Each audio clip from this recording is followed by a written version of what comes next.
Kamusta po kayo? Bago po ang lahat, first things first.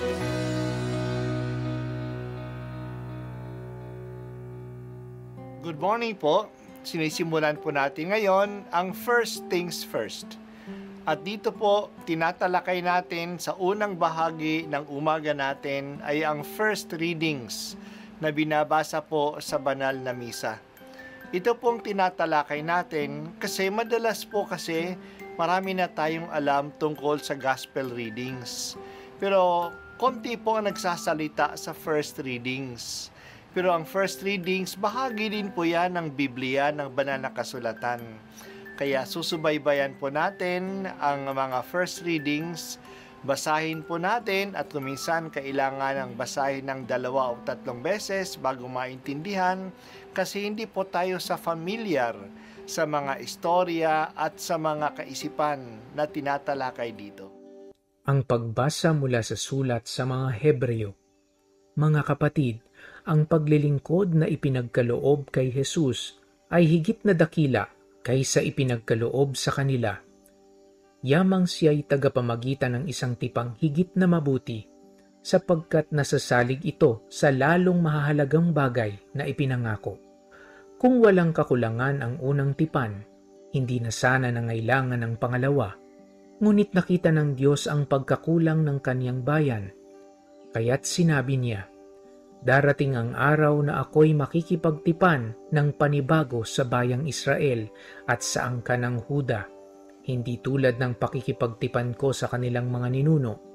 Nang akayin ko sila mula sa Ehipto, hindi sila naging tapat sa pakikipagtipan sa akin, kaya't sila'y pinabayaan ko. Ito ang aking magiging tipan sa bayan ng Israel, pagdating ng mga araw na iyon. Itatanim ko sa kanilang isip ang aking mga utos, at iuukit ko ang mga ito sa kanilang puso. Ako ang magiging Diyos nila, at sila na may magiging bayan ko.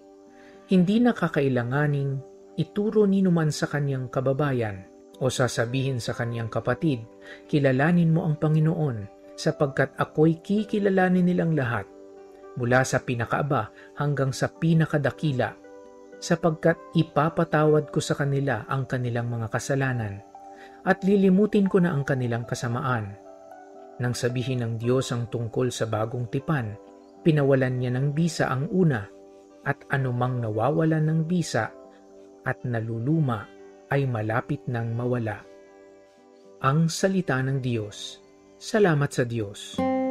Madalas natin mapakinggan na ang Biblia ay may 2 bahagi, ang lumang tipan at ang bagong tipan, the Old Testament and the New Testament.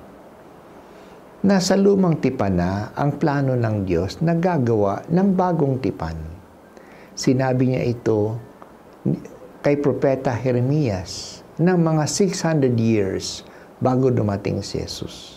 Mas dakilang paglilingkod ni Jesus kaysa mga dakilang pari noon kasi tagapamagitan siya ng bagong tipan na higit na mabuti kaysa dating tipan. Ang dating tipan ay ginawa ng Diyos at ng bayan ng Israel doon sa bundok ng Sinai pagkalabas nila sa Ehipto.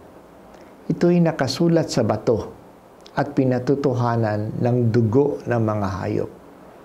Ang laman ng tipan na ito ay ang bayan ng Israel ay maging bayan ng Diyos at si Yahweh ang maging Diyos nila.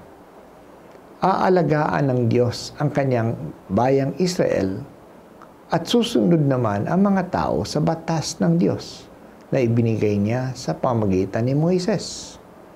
Sa kasawiang palad, hindi naging tapat ang bayan ng Diyos sa kasunduang ito.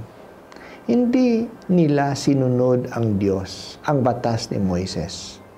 Kahit na pinaaalalahanan sila ng mga propeta, mas naniwala sila at sumamba pa sila sa mga Diyos-Diyosan.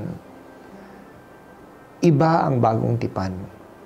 Ito'y hindi nakasulat sa bato na maaring mabasag, kundi sa puso ng tao. Sinabi ng Diyos, itatanim ko sa kanilang isip ang aking mga utos at iuukit ang mga ito sa kanilang puso. Ganun pa rin ang laman ng tipan. Ako ang maging Diyos nila at sila ay magiging bayan ko. Ang tipan na ito ay pinatotohanan ng dugo ni Jesus na siya ang pari ng bagong tipan. Kasama ng tipan na ito ay ang kapatawaran ng kasalanan. Ang Espiritu Santo ang gagabay sa mga tao sa tipan na ito. Kaya makikilala ng mga tao ang Diyos sa pamamagitan ng Espiritu Santo. Nung dumating si Jesus, hindi niya tinanggal ang utos ni Moises, ngunit ginawa niya itong ganap. Kaya nung tinanong si Jesus kung paano magkaroon ng buhay na walang hanggan, ang sagot niya ay sundin mo ang mga utos ni Moises. Pinaging ganap ni Jesus ang mga batas na ito sa pagbibigay ng mas malalim na paliwanag tungkol dito at pag-aalay ng kanyang sarili upang tayo'y mapatawad at mapagsimula uling mamuhay bilang bayan ng Diyos. Tayo ay nabibilang sa mga panahon ng bagong tipan. Si Jesus na ang tagapamagitan natin. Binigay niya ang kanyang espiritu upang gabayan tayo sa katotohanan na dala niya. Pinapatawad na niya ang ating mga kasalanan. Mas malalim na ang ating pag-unawa tungkol sa kalooban ng Diyos. Talagang mapalad tayo. Sana mas tapat nating isabuhay ang ating bahagi sa kasunduang ito sa Diyos. Ang batas natin ay batas ng pag-ibig. Ito ang magpapabanal sa atin, pag-ibig sa Diyos at pag-ibig sa tao, ayon sa katuruan ni Jesus. Now to whom much is given, much is expected. At sa mga biyayang ibinigay sa atin, sana mas maging tapat tayo sa ating pagsunod kay Kristo. Salamat o Diyos sa bagong tipan na ibinigay ninyo sa amin.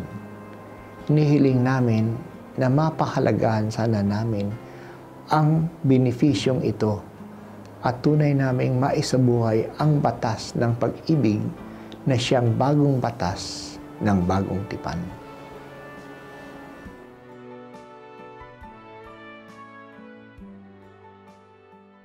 At ako po ay si Bishop Broderick Pabilio dito sa First Things First.